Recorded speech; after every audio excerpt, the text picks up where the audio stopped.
The Carolina Hurricanes on Monday are bringing the band back together one more time as they re-sign Ronan Seeley and Ryan Suzuki to one-year deals. What does that mean for them? What does it really mean for the Chicago Wolves? And where do the Hurricanes stand after those two signings? Well, we'll talk about all of that here on a Wednesday edition of Locked On Hurricanes.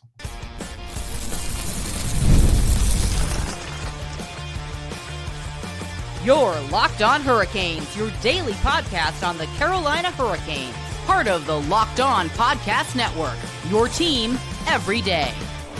Welcome to a Wednesday edition of Locked On Hurricanes, your team every day, part of the Locked On Podcast Network.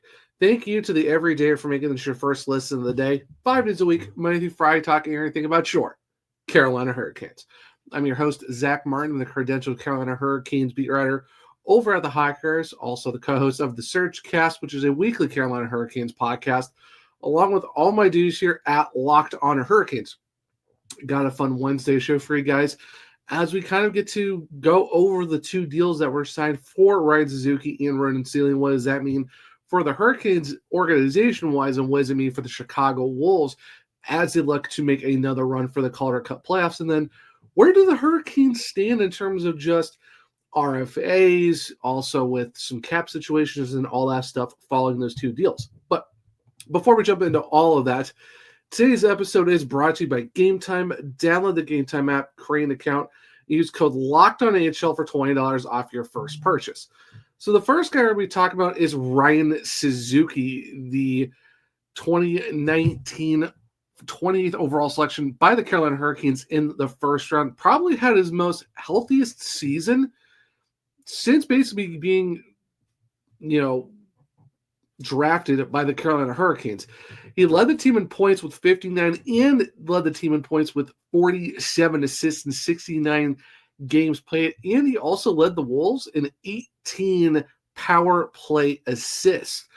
Talk about a pretty good season, a career year for Ryan Suzuki, all things considered, because basically he's dealt with a bunch of injuries that made him miss a lot of games overall. And even that weird one season where, the Hurricanes didn't really have an AHL affiliate with the Chicago Wolves. He went to the Springfield Thunderbirds, didn't really get used a whole lot to start the season, did get some more time as the season went on, but definitely not the greatest thing for him, all things considered, when you go to a team that may or may not use you in certain aspects. But last season was probably Suzuki's best year overall. Now, he did play in two games for the Hurricanes at the end of last season, did get his AHL debut, didn't record any points, but still did make his AHL debut. Very well worth it for him, for the London, Ontario native. But like I said, he did have a great season overall. Of course, in the playoffs, the Wolves only were able to play in 2 of the 3 games since they got swept in the first 2 by the Rockford IceHogs in the Calder Cup playoffs. But all things considered, that's what you were really hoping for in a guy like Ryan Suzuki, because the Hurricanes took him, where they did in the 2019 draft at 28th overall, and it kind of just took a little while for him to get going. But when you look at where he was when he got drafted out of the Ontario Hockey League, where he did play with Barrie and Saginaw, he had 177 points, for which came out to 57 goals and 120 assists in 173 games. That's really good for a guy, in the fact that you look at his, over his time there between Barrie and Saginaw. That's really good for being an over a point per game guy in his OHL career. And the thing, too, is he played for Team Canada at the 2019 the Under-18 World Championship and the 2021 World Juniors as well, where he did get 2 goals and 2 assists and 4 points, and won a silver at the 2021 World Juniors. But it's just injuries and all this stuff kind of really took him out of it for most of his career. And I think this past season was his most healthiest year. And you kind of got to see what he can do when he's not missing a lot of games. Like I said, played in 69 regular season games for the Wolves, and went to the All-Star Classic as well to represent Chicago. Of course, Scott Moore was supposed to be there too, but he got called up to Carolina. But Suzuki was able to show off his skills at the skills competition and in the All-Star game for the American Hockey League, and very well deserved by him. So it's good to see the fact that you finally got to see what he could actually do in and show off his skills when he's not held out due to injuries or being kind of forced down a lineup on a team that's really not affiliated with the home club that you're signed with when you're talking about the St. Louis Blues and the Thunderbirds. So what does the deal look like for Ryan Suzuki? Well, he did sign a 1-year, 2-way deal where he'll be paid $775,000 in the NHL level or $130,000 in the AHL level. But he is also guaranteed at least $175,000 next year. So regardless, he's probably going to be guaranteed at least $175,000, even if he plays the entire year in the American, where his American contract is $130,000.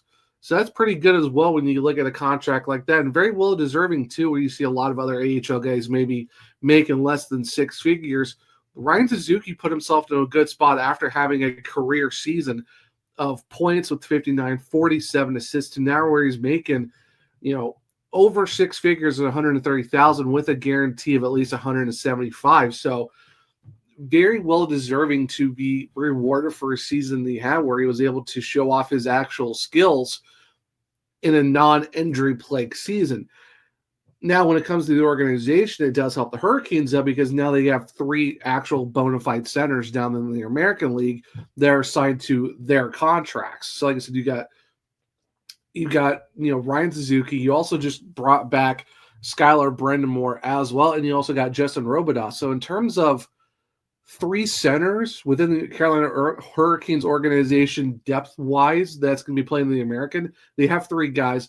One of them is Ryan Suzuki, and that's a very big get to bring him back, especially for Cam Abbott and his staff in Chicago, because now you're probably getting your first-line center back in Suzuki, and now you're hoping that he builds off of last season's run that he had. I mean, you do see, because he had 12 goals last year.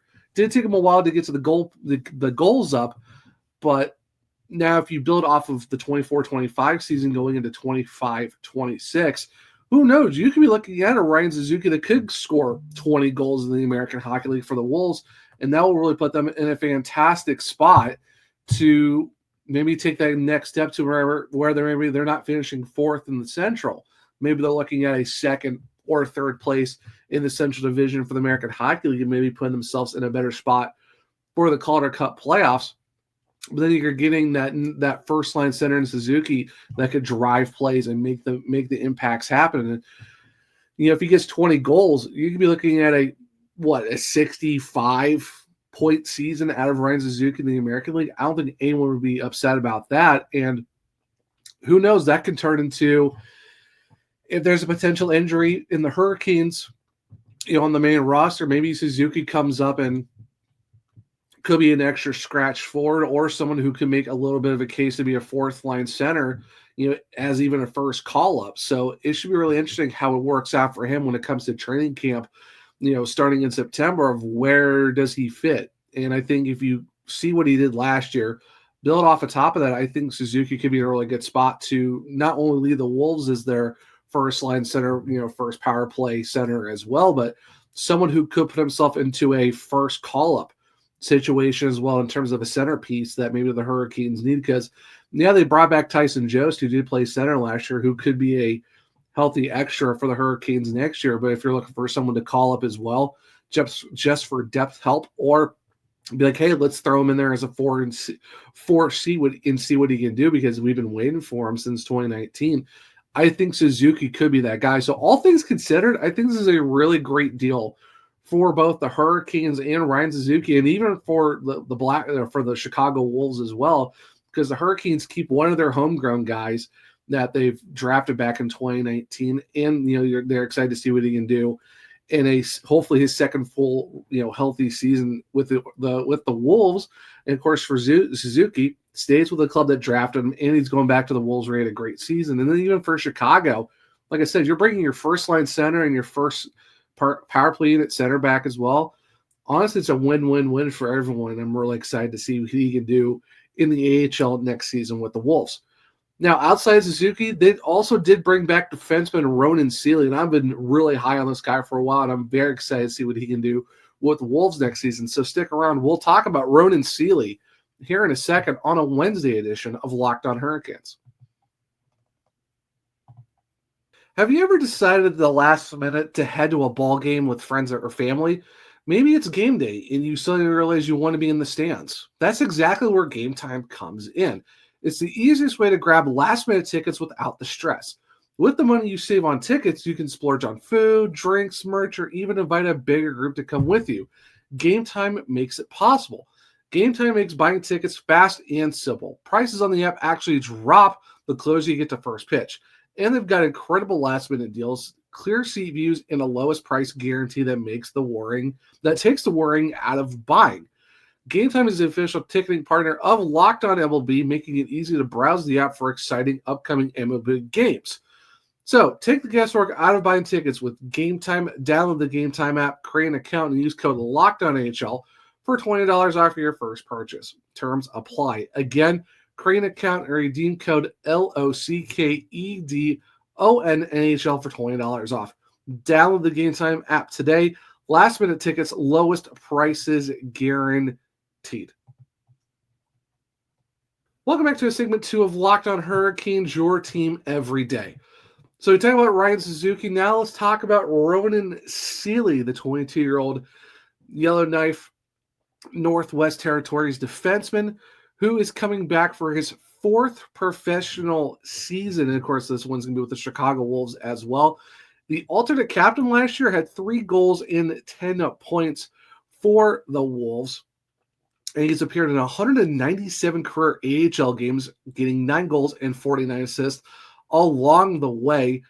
And it's very exciting to have Ronan Seeley back because I think he's probably one of those big cogs in being the key guy, one of those key guys on the defense, especially for Spyros Anastas, where, we had him on the show last year and he was talking very highly about Dominic Fensore, Ronan Seeley, and all those guys.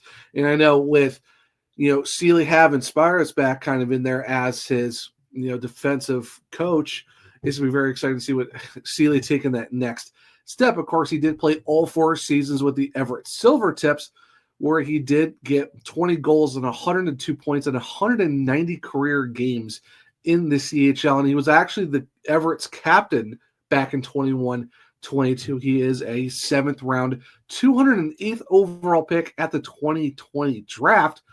And he does have some, medals to his resume, where he did win the gold with Team Canada at the 2022 World Juniors, getting 4 assists in that tournament as well. Now, while they did announce the signing of Ryan Suzuki, they have agreed to terms with Ronan Seeley, where it's a little bit different from actually a full sign to agree to terms thing. But what the deal that Seeley's going to get, Seeley's going to be paid $813,750 in the NHL, so it's actually more than what Suzuki's going to get if he plays in the NHL. However, Seeley's AHL contract comes out to $80,000 compared to Suzuki's $130,000. But Seeley does not pick up the guarantee where Ryan Suzuki does. So while Seeley is going to get paid more on the NHL level side of things, he doesn't get the guarantee, and he will make $50,000 less per season in the American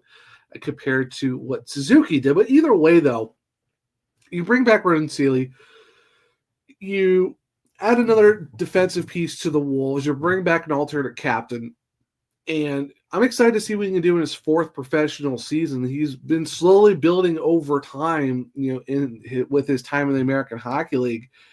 And it's just good to have him back on the blue line. Like I said, you look at what Anastas wants to do with, the Wolves and the defense and stuff like that. And you're bringing back another guy who, doesn't put up a lot of points, but he's a good shutdown defenseman that I think that the Wolves are really going to be looking at next year, with the fact that, there's some guys who did play with the Wolves last year who are just not going to be coming back. Riley Stillman's not coming back.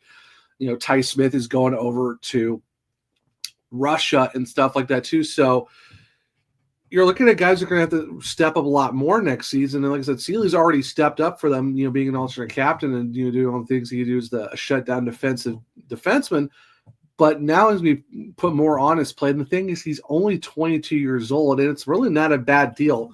All things considered, when it's another 1 year, 2 way, he is going to get paid for the most part, and you're giving him another opportunity to take his game to the next level in his 4th professional season. And the thing is, it does take defensemen a little while to progress in their career. Not every guy that the Hurricanes have are going to be a Jacob Slavin, but Seeley has gotten better over time. And the fact he's only 22 years old, he still has a long way to go before he hits his prime years. So if you're Carolina and if you're the Wolves, you love this contract because you're bringing him back for 1 year. You're slowly just building him up over time, and maybe you see a good build-off season to what he had last year in 24-25 and takes that next step this upcoming season for the Wolves. And just like Suzuki, you're bringing 2 guys back from last year's playoff team that, got a taste of what the playoffs are like, and, they're going to be very excited to build on top of that. So I think that's where you look at, you bring him back. Now you can hopefully continue on that success of that, because the Wolves did miss the playoffs, before this past season. They did miss the playoffs 2 years in a row. Now they're looking to make 2 consecutive playoff appearances in the Calder Cup. And, the team is still looking for their 6th, championship in franchise history. And the fact that you brought Skylar Brennamore back, you're bringing Ronan Seeley back, you're bringing Ryan Suzuki back, you're getting a lot of other, you got all, Bradley Nadeau, Alexander Sorm, all those guys, and then you bring in some good goaltending in Caden Primo and Amir Miftakov over from the KHL. You're slowly seeing this Wolves roster kind of getting better from last year's squad, and then you have to feel really good about yourself, because if you're Cam Abbott and the staff, maybe you're taking that next step. Maybe you're putting yourself a little bit higher in terms of the Central Division in the American Hockey, maybe giving you a better seed, giving you a better opportunity to make a deep playoff run. And I think the Wolves could do that next season. Like I said, you're bringing back your top line center in Suzuki. You're bringing back a big piece on the blue line in Ronan Seeley, and who, like I said, who's also your alternate captain, a good shutdown defenseman. I think all those things coupled together with the outside pieces they've been bringing in as well, plus all the young prospects that you got as well. And that's not even talking about the 2025 class, where some guys are sitting over in their other countries, but you do have some players that maybe could have a shot to maybe see some time with the Wolves as well. Who really knows? But it's exciting to see where this team is being built. And I think that you bring these guys back, I think it sets you up perfectly if you're in Chicago to go make a deep run for the Calder Cup playoffs. And if you're the Hurricanes, you're giving yourself some extra depth pieces as well to, kind of help you fill out your 50, standard contracts that you're allowed to have, but you're also bringing back guys that you've drafted. You're bringing back your homegrown guys, because now you're continuously building them up. And then who knows, maybe they are taking their next steps as they continue on in their careers with the Hurricanes. So it's just like Suzuki's deal. This is another win-win-win for just the Hurricanes, the Wolves, and even Ronan Seeley, because for Seeley, he's sticking with the team that drafted him back in 2020. He's just building his, his repertoire up, building his confidence up, and just getting better as every season goes. And for the Wolves, like I said, you're bringing back a key piece of their defense. And then for the Hurricanes, you're adding a guy that you've drafted. You're bringing him back for another season. You're continuously watching him progress. And that's especially very exciting for when you look at Darren York and the amateur staff, just watching their prospects, watching them grow, forming the Wolves roster for next season. So it's just an exciting time right now when you look at where the Hurricanes are at. They're able to bring their own guys back, and then you're setting up the Wolves to hopefully, keep building on what they're doing, and hopefully see them bringing another championship to Chicago. And like I said, for the Wolves, it's just you know what you have in these guys. Like I said, you know what you got in Suzuki, you know what you got in Seeley, and it just puts you in a very good spot, all things considered. And I know for me, I'm very excited to see what Seeley can do, because I've been high on this guy for a while now. Maybe he keeps building. Who really knows what happens next? But it's just great to see that he gets another shot with the Wolves, and hopefully, there's a little more success for those guys in Chicago next season. All that to be said, where do the Hurricanes kind of line up now with just everything going on with past the signings of these two guys, of Suzuki and Seeley? What does that mean as we kind of just progress farther into summer? Well, stick around and we'll talk about all that here in a second on a Wednesday edition of Locked on Hurricanes.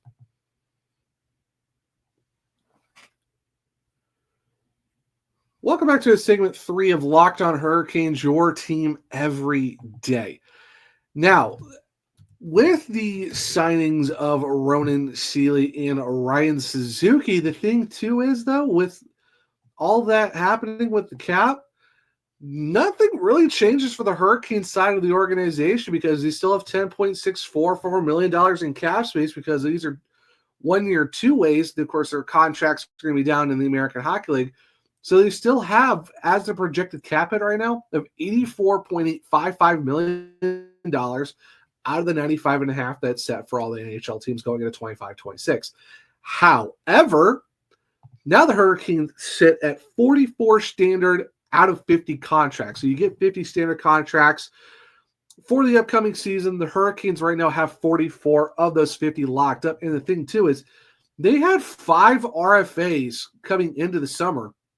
And of course, that's talking about Ronan Seeley. That was also Ryan Suzuki. You had Skylar Brindamore as well. You had No Gunler. And now you are pretty much setting yourself, and Dominic Fensori, now you're setting yourself up to have a really good run at a roster next season for Chicago, because as of right now, the Hurricanes have 9 non-roster forwards to their lineup that they have under contract, at least with the Chicago Wolves and stuff like that. So, which only take up $7.291 million. So you're talking about like Bradley Nadeau, Gleb Trekasov, Justin Robidas, Noel Gunler, Felix Unger-Sorum, Skylar Brindamore, Josiah Slavin, Ryan Suzuki, and Juha Jaska. The guy making the most amount of money next season is Bradley Nadeau at $886,000. And the lowest is 4 guys, Brindamore, Slavin, Suzuki, Jaska, all making $775,000. Now, this upcoming season, however, Robidas will be an RFA, Gunler will be an RFA, Skylar Brindamore will be an RFA once again, but also arbiters' rights one more time. But then Josiah Slavin will be an unrestricted free agent, and then Ryan Suzuki will be a Group 6 UFA, which there are some conditional. It's a contract that ends with a restricted free agent status that a player becomes a Group 6 UFA if several conditions are met. Now that comes with guys must be 25 years or older when that contract ends, and of course it's calculated through June 30th, stuff like that. And of course, if he hits a maximum number of games played, which basically the player must have played less than 80 career NHL games, and for goalies it's 28. And of course, 3 or more professional seasons. So there's a lot of conditions for Ryan Suzuki that would make him a Group 6 UFA after this upcoming season. But those are pretty much your forwards in terms of what you're looking at RFAs and UFAs. 3 RFAs, 1 arbiter right with Skylar Brindamore. Slavin is a UFA, Josiah, not Jacob. And then Ryan Suzuki is the Group 6 UFA, which technically would be an RFA, but if certain things are met, that's why it's the Group 6. Now, in terms of the defense, we know they got some of their guys, bringing back Ronan Seeley, Dominic Fensori. All of them were RFAs are assigned, but so you bring Joel Nystrom, Charles Alexis Legault, Bryce Montgomery, Dominic Bendica, Seeley, Alexei Himosami, Gavin Bayreuther, and Dominic Fensori. That's 8 guys on the defense that are non-roster defense that are signed for the Hurricanes, which take up $6.703 million. Now, that's just guys under the Hurricanes' control. That's not including who the Wolves have brought in. So, like for Bryce Montgomery, he did play a lot of ECHL time last year with the Bloomington Bison, where I could see him possibly being in Greensboro with the Gargoyles. Who really knows? But there's 8 guys on the roster that the Hurricanes control in terms of who they have in the American Hockey League that might see some time in the ECHL. The guy making the most money, Joel Nystrom, $925,000. The lowest amount, Bayreuther and Fensori both making $775,000. All these contracts are 2 ways. Now, Nystrom at the end of this season will be an RFA with arb rights. Seeley and Himosami will be RFAs. Dominic Fensori will be an RFA again, but he will also be another arbs right guy with Nystrom. Gavin Bayreuther, who is the oldest guy on the non-roster defense, is 31 years old. He will just be a straight-up UFA because of age, time spent in the National League, stuff like that. So Bayreuther will be a UFA. That's what you're looking like in terms of the defense. Goaltending, obviously Ruslan Kaisev, 2 more seasons with him. Kane Primo, Hurricanes did sign him, but he's had some time in the NHL and the AHL. He will be a UFA after this season. Amir Miftakov is going to be a UFA group of 6, just like, we talk about Ryan Suzuki, of course, with goaltending, certain number of games played, stuff like that. But then Nikita Kwap, who they did sign on a 2-way, he will be an RFA after this season. 3 of their goalies, Primo, Miftakov, and Kwap, all $775,000. Ruslan Kaisev, $845,000. That's part of his ELC, and he's got 2 years left of that. So basically, in terms of non-roster goalies, which take up $3.17 million, Kaisev is the only guy past this season that is signed. So it'll be interesting to see what the Hurricanes do next year, but that's what you're kind of looking at right now with the team in terms of where they are with their 4 goalies at $3.17 million, 8 defensive guys at $6.703, and then, of course, their 9 forwards at $7.291. But overall, the Hurricanes are still in a great spot in terms of where they are with their standard contracts, 44 of their 50, and they still have 3 of 3 retained remaining contracts, basically meaning that they have no guys that are being retained right now, and their current NHL roster is 23 of 23 according to Puckpedia. Projected cap hit, $84.855 million. Of course, they still have projected $10.644 million. So as of now, the Hurricanes are in a very good spot when it comes to just their contracts and where they're at overall in terms of their cap space. They still have room for 6 more contracts if they want to get those contracts done, and they're still at 10.644 to go get stuff done. They maybe save that going into the season. Maybe they kind of build it up for the trade deadline. Maybe they make a bigger build on the big moves, or maybe they will make other moves in the offseason before the season starts. But there's a lot of room for the Hurricanes to still go make moves if they want to, or just kind of build off on this and maybe make another building move, because they've already made some splashes in the offseason, but maybe there's another splash towards the deadline. Now, full scope, if you're looking at where the Hurricanes are at in their cap space, contracts, and all that stuff, where are they sitting in terms of their depth, in terms of their draft picks? Well, going into the 2026 draft, the Hurricanes have 3 picks right now. They have 1 first-rounder and 2 sixes. That is it. Pretty much their 3rd, 4th, 5th, and 7th picks are all gone. Of course, the 7th didn't have King Primo. One of the 1st and the 2nd did go to Keandre Miller, but right now the Hurricanes, surprisingly enough, only have 3 picks coming up in the 2026 draft. Looking at 2027, though, you have 2 in the 3rd round, 2 in the 5th round, and they have a pick in every other round of 1, 2, 4, 6, and 7. Looking at the 2028 draft, they have 2 picks in the 1st round, and they have a pick in every other round of 2 through 7. So the upcoming draft next summer, I would not be surprised if the Hurricanes trade that first to get a couple seconds back to at least kind of give them more draft capital. But as of right now, the Hurricanes are in a spot to where they're pretty much in an all-win mode right now, and they're not really worried about draft picks. Of course, that could change between now and then, but as of now, Carolina, 3 picks in the 26th draft. They have all their picks in 2027 and all their picks in 2028, but there's a couple rounds here and there where they do have to. So that's where the Hurricanes kind of stand as of right now on Wednesday, July 23rd, of basically being in a spot where $10.644 million in cap. All 5 of their RFAs going into the summer are all signed and are brought back.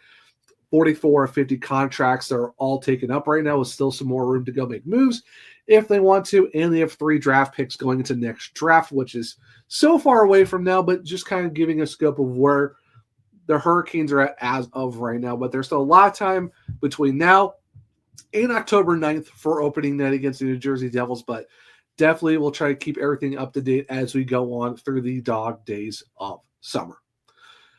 But until then, guys, this will be the Wednesday edition of Locked On. Thank you for making the first listen of the day. Podcast where there is no off season, and we bring you the daily league-wide stories that matter the most with the coverage you love from Locked On. So find Locked On NHL on YouTube or wherever you listen to your podcast.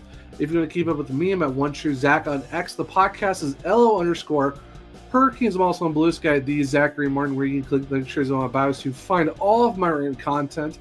at thehockeywriters.com. If you want to check out my other podcast, it is the Search Cast on all podcast platforms and on YouTube. If you want to find Locked on Hurricanes, well, we're on Spotify, Google, Apple, iHeartRadio, wherever you listen to your podcast.